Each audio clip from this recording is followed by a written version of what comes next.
بسم الله الرحمن الرحيم إن الحمد لله نحمده ونستعينه ونستغفره ونستهديه ونعوذ بالله من شرور أنفسنا ومن سيئات أعمالنا من يهده الله فلا مضل له ومن يضلل فلا هادي له وأشهد أن لا إله إلا الله وحده لا شريك له وأشهد أن محمدا عبده ورسوله وبعد. Në emrin e Allahut, mëshiruesit, mëshirbërësit, falënderimet e takojnë Allahut Azza wa Jalla, të falenderojmë dhe për ti ndihmë dhe falë kërkojmë. I kërkojmë Allahut Azza wa Jalla të na ruajë nga keqja e vetëve tona dhe punëve tona. Atë që udhëzon Allahu Azza wa Jalla nuk ka kush e humb atë, dhe atë i cili zgjedh për veten e tij devijimin nuk ka kush e udhëzon atë përveç se Allahut Azza wa Jalla. Dëshmojmë dhe deklarojmë se nuk ka të adhuruar tjetër me drejt përveç Allahut Azza wa Jalla, dhe se Muhamedi është rob dhe i dërguari i tij sallallahu alaihi wasallam në vijim. Tema e sotshme me ndihmën e Allahut Azza wa Jall do të jetë bab salatul kusuf. Pra namazi i eklipsit, eklipsi i diellit dhe eklipsi i hënës. Është quajtur me këtë emër, thot Sheikh Abdullah al-Bassam, Allahu mëshirov, sepse e merr këtë emër kur ndriçimi i diellit nuk është i plot ose ndriçimi i hënës nuk është i plot.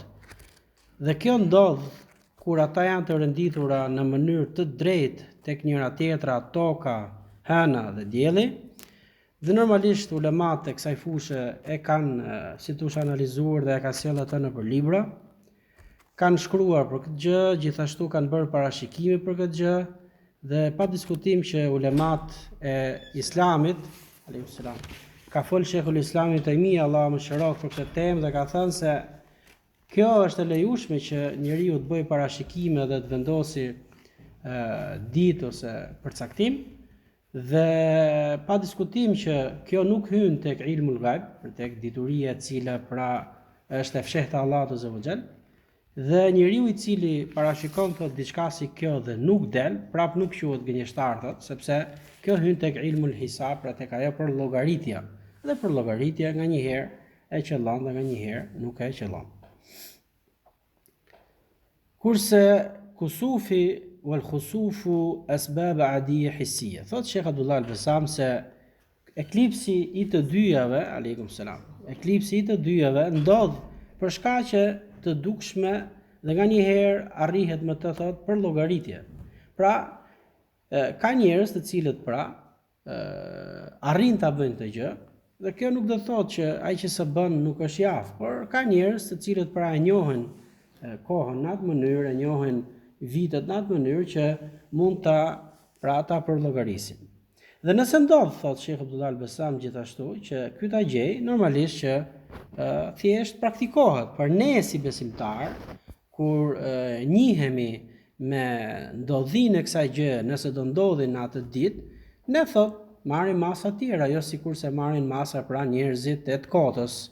Pra masat tona janë shumë herë më të ndryshme, sepse hadithet të cilët do të lexojmë më pas do të na japin të drejtë dhe do mësojmë atë çka do të thënë ja vlen prej saj, pra për kësaj teme, që thotë se i dërguari Allahu sallallahu alaihi wasallam thriti, dërgoi njerëz dhe tu thon njerëzve që bab salatul jami'a, pra namaz i përgjithshëm, mblidhuni për t'u falur. Dhe normalisht i dërguari Allahu sallallahu alaihi wasallam u fut në këtë namaz dhe nuk përdori as ezan dhe as ikamet, dhe futi dhe të falet me një falje të cilën pra do të na përshkruaj Aisha radhiyallahu anha kur vi çasti i hadithit, po thjesht po e përshkruaj atë në të përgjithshmen. Dhe shehu, Allahu e ruajt, Allahu më shëroft, Abdullah al-Bassam thot, kur Allahu përcakton me urtësinë e tij për të ndryshuar apo për të ndodhur diçka në univers, siç janë këto dy eklipset, atëherë ajo bëhet dhe s'ka gjë që e ndalon atë, sepse ajo është urdhri i Allahut Azza wa Jall, dëshira e Allahut Azza wa Jall, dhe urtësia e Allahut Azza wa Jall. Atëherë një pyetje që mund t'i bëj pra njeriu, ne t'i bëjmë vetes që çfarë urtësie ka pra kjo? El hikme pra është se Allahu Azza wa Jall i ndryshon gjendjen normale, qoftë të diellit, qoftë hënës, ose dërgon me urdhrin e tij që të bëhet tërmet, ose me urdhrin e tij për të bërë pra erë fort që quhet tufan, e të tjera nga këto shkaqe që i quajnë këta natyrore, por se ne i kemi fenomenet të cilët i ka përcaktuar Allahu Azza wa Jall që të ndodhin për një urtësi. Dhe ajo urtësi, thot Sheikhu Abdullah al-Bassam, Allahu e mëshiroft, thot është li yuqidh an-nasa min al-ghafla an ibadatihi. Pra, është që t'i zgjoj njerëzit nga kjo përgjumje dhe nga kjo kotësi ku ato janë në atë gjendje. Qoftë thot dhe shpërthimi i vullkaneve hyn po te kjo pra situatë. Qoftë thot edhe vëtëtimet e fuqishme të cilët shkaktojnë dëme, djegje dhe shkatrime dhe prishje, hyn thot po te kjo kategori. Pra është urtësia Allahut Azza wa Jall që ja dërgon njerëzve në tokë që ata të zgjohen dhe të stopojnë nga ajo ghafle, nga ajo shkujdesje e madhe dhe të kthehen tek pendimi tek Allahu Azza wa Jall. Njerëzit nga kjo huti e cila është larg asaj çka është bindje dhe adhurimi i Allahut Azza wa Jall.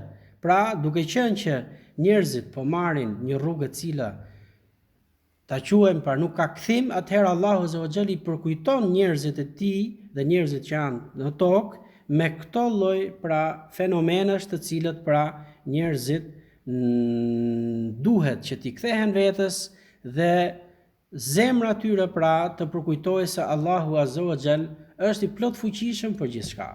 Allahu duhet që ti drejtohesh për diçka. Allahu Azza wa Jall duhet ti drejtohesh për gjithçka dhe Allahu Azza wa Jall t'ia kesh frikën për gjithçka dhe meritat i përkasin vetëm Allahut dhe askujt tjetër. Pse? Sepse shumë njerëz ja dërgojnë, ja delegojnë vetes vet atë suksesin. Shumë njerëz ja dërgojnë pra vetes vet atë ecurinë e tij në këtë dynja, apo ecurinë e tij pra në përfitimin e gjërave.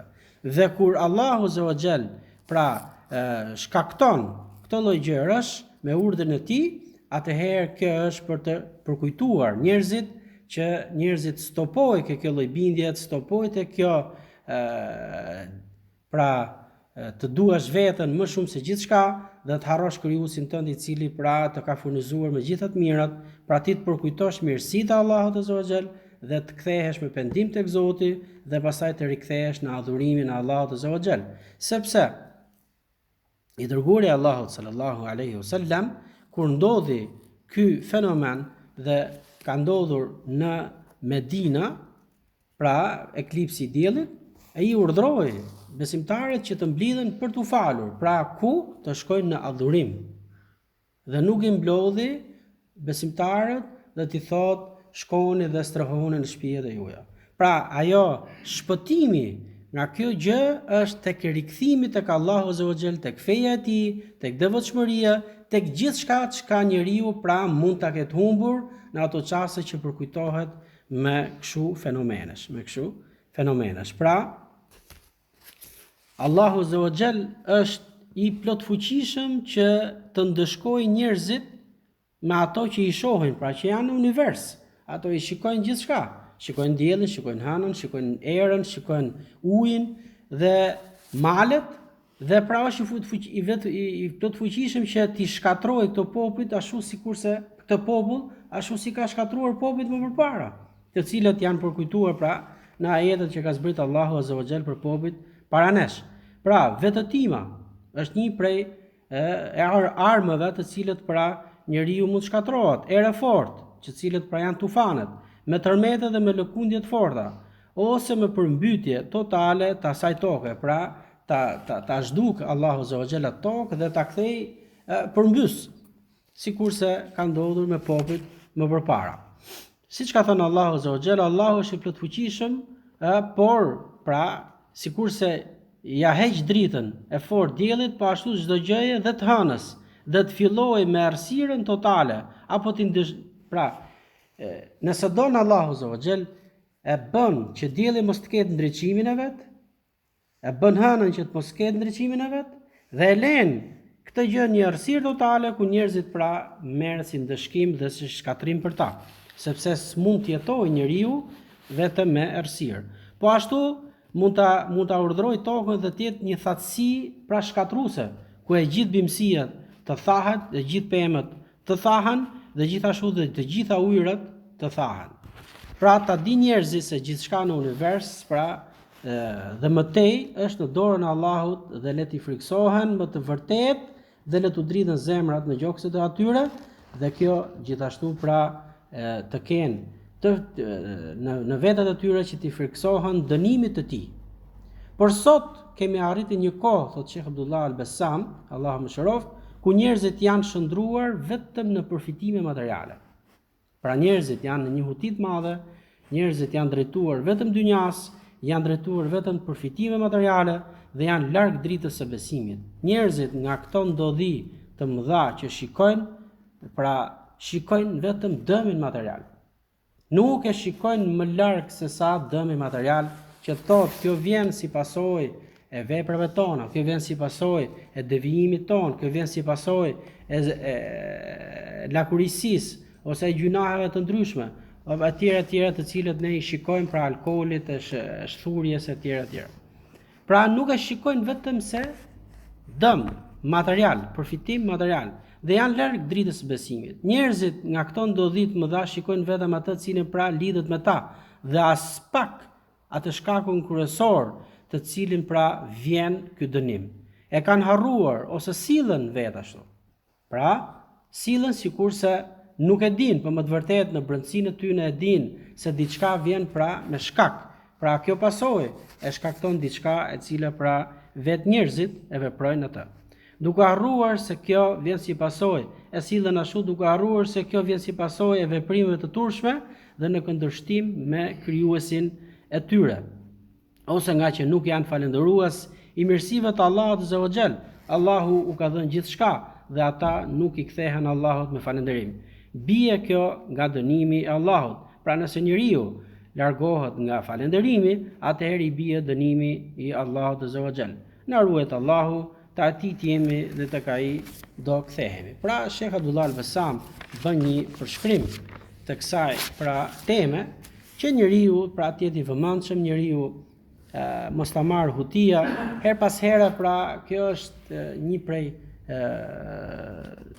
s'po themi cilësi, po njeriu pra është i prirur që të jetë pra i nxituar tek kërkimi i diturisë, ose tek kërkimi i mirësisë, ose tek kërkimi i gjërave të këqija. Pra njeriu nganjëherë prihet tek rruga e keqe dhe pa diskutim që këtë lloj fenomenesh duhet që ta bëjë njeriu që të jetë i vëmendshëm dhe të rikthehet tek rruga e Allahut Azza wa Jall, tek rruga e Zotit Azza wa Jall. Gjithashtu duhet të dimë se namazi i dy eklipseve falet gjithmonë me xhamat dhe nuk falet vetëm. Kjo është sunet. Dhe kjo ka vlerën, pra vlerën e ka pra të mblidhesh bashkë dhe të bësh adhurim bashkë dhe të bësh dua bashkë. E nëse njeriu pra nuk don, s'mundet ose për shkaqe të tjera, ose dhe e len vetë dhe ka mundësi që të shkojë, pra lejohet që njeriu pra ta bëjë namazin në shtëpinë e tij, të bëjë dua në shtëpinë e tij, por se më e vlefshme është pra që të jetë me besimtarët. Për këtë temë, Sheikh Abdullah Al-Bassam, Sheikh Imam Abdul Ghani Al-Maqdisi na bën halal, ka përcjellur disa hadithe dhe ne do përmendim këtu dy hadithe të cilët lidhen pra me fillimin e temës. Hadithi me numër 143. An Aisha radhiyallahu anha anna ash-shamsa khasafat ala ahdi Rasulillahi sallallahu alayhi wasallam فبعث مناديا ينادي الصلاة جامعة فاجتمعوا وتقدموا فكبر وصلى 4 ركعات في ركعتين و4 سجدات رواه البخاري ومسلم. Pra transmeton Aisha radhiyallahu anha, gruaja e dërguimit të Allahut sallallahu alaihi wasallam, se dielli pra u bë eklipsi i diellit në kohën e dërguarit të Allahut sallallahu alaihi wasallam. Dhe i dërguari i Zotit dërgoi një person që të trokiste në dyert e Medinës dhe të thriste me zot lart që mblidhuni se do falemi. Dhe u mblodhën dhe i doli i dërguari i Allahut sallallahu alaihi wasallam përpara, u fut dhe mori tekbirin fillestar dhe fali pra 4 rekate në të ndara në 2 rekate dhe bëri 4 sejdë. Rawahu al-Bukhari wa Muslim. Rawahu al-Bukhari wa Muslim. Kjo është pra nga përpikmëria e sahabëve, të cilët pra e përcjellin pra gjithçka çfarë kanë parë dhe çfarë kanë dëgjuar nga i dërguari i Allahut sallallahu alaihi wasallam, ku na e përfshin pra namazin me rekate dhe me rukut dhe me sejdët përkatëse. Dhe thot Sheikhu Abdullah al-Bassam, Allahu mëshiroft, se diellit pra ju bë ky eklips në kohën e dërguarit të Allahut sallallahu alaihi wasallam, dhe kjo është nga urtësia e Zotit, që njerëzit më pas të marrin mënyrën dhe praktikën si të falen për këtë namaz. Pra të mësojnë nga i dërguari i Allahut sallallahu alaihi wasallam dhe të ngelet ajo pra tradit deri në ditën e gjykimit. Dhe kështu i dërguari i Allahut sallallahu alaihi wasallam dërgoi një njeri në rrugët e tregut dhe tek shtëpiat e njerëzve. Pra kjo është sunet që njeriu, pra imami i xhamisë të dërgojë dikën dhe t'i thras ata. Sot mund bëhet në mënyrë tjetër me një pra siç kemi ato përlantin dhe e praktikojmë duke thënë që namazi përgjithshëm dhe njerëzit mblidhen në ta. Dhe liyasilu wa yad'u Allah tabaraka wa ta'ala an yaghfira lahum wa yarhamhum. Po gjithashtu mbas faljes që njerëzit të mblidhen bashkë, të lutën Allahut azza wa jall, të përkujtojnë njëri tjetrin dhe gjithashtu të kërkojnë mëshirën e Allahut azza wa jall dhe gjithashtu të flasin për mirësitë të cilat ja ka dhënë Allahu azza wa jall, qofshin ato të dukshme, qofshin ato të padukshme. Wajtama'u fi masjidihi sallallahu alaihi wasallam wa taqaddama bil iqama. Dhe e përshkruan duke shpjeguar hadithin, Sheikh Abdullah e thot se u mblodhën të gjithë sahabët radiallahu anhum afër të dërguarit të Allahut sallallahu alaihi wasallam në xhamin e tij dhe u fut përpara për t'u falur pa thirrur ezanin dhe pa thirrur ikametin. Mori tekbirin fillestar dhe fali 2 rekate me 2 sejdë dhe kështu pra dha selam. Dhe gjithashtu thot dhe përshkruhet namazi i dërguarit të Allahut sallallahu alaihi wasallam mbas një hadithi tjetër, ku Aisha radiallahu anha gjithashtu është transmetuesja e këtij hadithi, na e përshkruan formën e faljes së namazit të eklipsit dhe më të shkëlqyer. Disa dobi që përfitohen nga ky hadith është se ujudu khusufu shamsi ala ahdi Rasulillahi sallallahu alaihi wasallam. Pra, kjo tregon se pra prezenca ose ndodhia e këtij fenomeni që është eklipsi i diellit ka ndodhur në kohën e dërguarit të Allahut sallallahu alaihi wasallam, gjë që pra ne marrim dhe rrugën se si duhet që ta veprojmë këtë namaz ose si të veprojmë përpara se të futemi në namaz.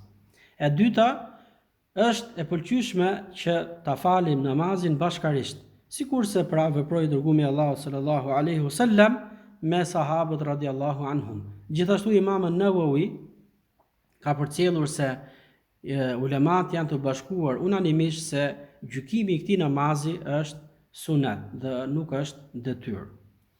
E treta dobi që ka përcjellur Sheikh Abdullah al-Bassam është se të mblidhesh bashkarisht me njerëzit në xhami për të falur të namaz pra është vepër e pëlqyeshme dhe sunet, sepse thot njeriu është pra më i përulur dhe më i përqendruar në xhami dhe me xhamat.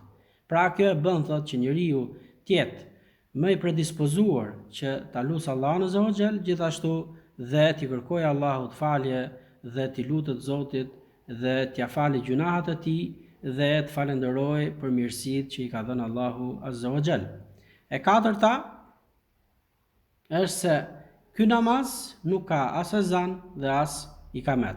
Prandaj falet direkt pra duke prirë imami përpara xhamatit. Dhe e pesta ana salatul kusufi 4 rakaatin wa 4 sajadatin. Siç ka ardhur hadith se ky namaz ka 4 rekate për të ndara 2 nga 2, të cilët pra na e ka transmetuar pra Aisha, duke përfshirë me 2 ruku dhe me 2 sejdë.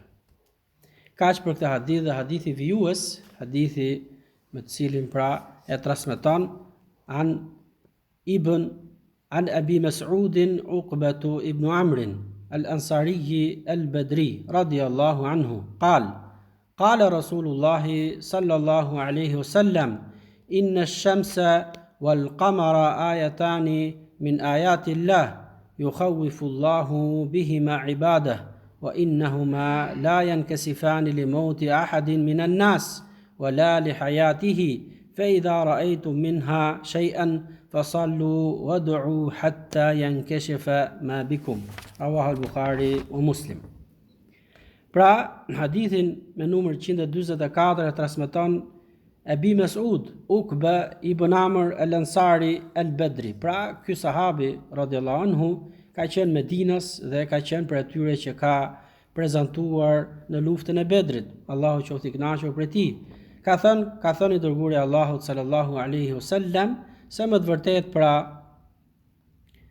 eklipsi i diellit dhe eklipsi i hënës është një prej argumenteve që i ka dërguar Allahu në tokë dhe i ka dërguar ata për të friksuar njerëzit e tij.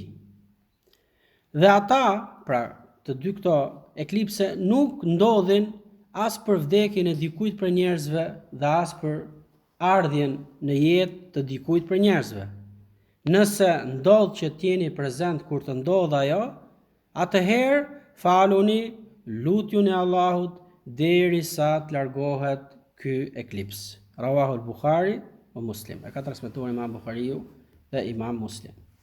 Pra, ajo që përfitohet nga hadithi është se më përpara në kohën e xahilitetit, kur ndodhte eklipsi, mendonin se eklipsi ndodh për ardhjen në këtë botë të dikujt i cili do bëhet i madh ose për hikjen e dikujt se ka qenë i madh. Prandaj dhe bëhet eklipsi qoftë i diellit, qoftë i hënës. Dhe i dërguari i Allahut sallallahu alaihi wasallam i mësoi sahabët radhiyallahu anhum dhe gjithashtu gjithkujt i cili pra e ndjek rrugën e dërguarit të Allahut se kjo është një fenomen i cili pra Allahu azza wa jalla ka bërë për të friksuar njerëzit e tij dhe që njerëzit të kthehen tek adhurimi i Allahut azza wa jall dhe njerëzit pra të kthehen tek pendimi dhe t'i kërkojnë Allahut falje dhe t'i luten atij derisa të largohet pra ky fenomen eklips. Nëse e shikon pra që të ndodhi të hyj pra, atëherë hyni direkt në namaz, lutuni Allahut azza wa jall derisa të largohet kjo gjë e cila pra ju u sprovuat nga Allahu azza wa jall. I dërguari i Allahut e sqaron se eklipsi i diellit dhe hënës janë për argumenteve të Allahut azza wa jall që tregojnë fuqinë e tij dhe urtësinë e Allahut të lartësuar. Dhe ky ndryshim i kësaj krijimit të Allahut azza wa jall që e ka në mënyrë perfekte dhe ndryshimi i saj në momente të caktuara ndodh për një urtësi, siç e tham në fillimin e saj, për t'i përkujtuar njerëzit dhe për të stopuar nga ajo jetë e shfrenuar dhe nga ajo jetë larg adhurimit të Allahut azza wa jall, larg bindjes ndaj Zotit dhe të rikthehen tek ajo rrugë e cila pra Allahu e don dhe gjithashtu i dërguari i tij sallallahu alaihi wasallam e don. Dhe nuk ndodh ky lloj eklipsi absolutisht as për vdekjen e dikujt i cili është i madh në këtë tokë, pra për njerëzve që janë prisa të botës, apo as për ardhjen e dikujt i cili pra do bëhet i madh. Kjo pra ka qenë një besim i cili ka qenë përpara se të vijë Islami dhe kjo pa diskutim që nuk duhet që të na shkojnë në mend dhe as ta besojmë atë sepse është prej gjëra për besimeve të ignorancës. Por ajo ndodh ashtu sikurse e lajmëron e dërguari i Allahut sallallahu alaihi wasallam për t'i friksuar njerëzit e tij dhe për të rinovuar pendimin ndaj Allahut azza wa jall dhe kthimin tek ai, tek Allahu i lartësuar. Dhe për këtë i dërguari i Allahut sallallahu alaihi wasallam i drejtoi njerëzit që ata të futen në namaz, sepse kjo është një ndodhi e cila pra është pra e pa shpjegueshme. Dhe gjithashtu t'i lutën Allahut azza wa jall në sejdët e tyre dhe në rukut e tyre. E kjo të vazhdoi derisa ajo t'i largohet prej atyneve dhe pastaj t'i kthehen jetës së tyre normale.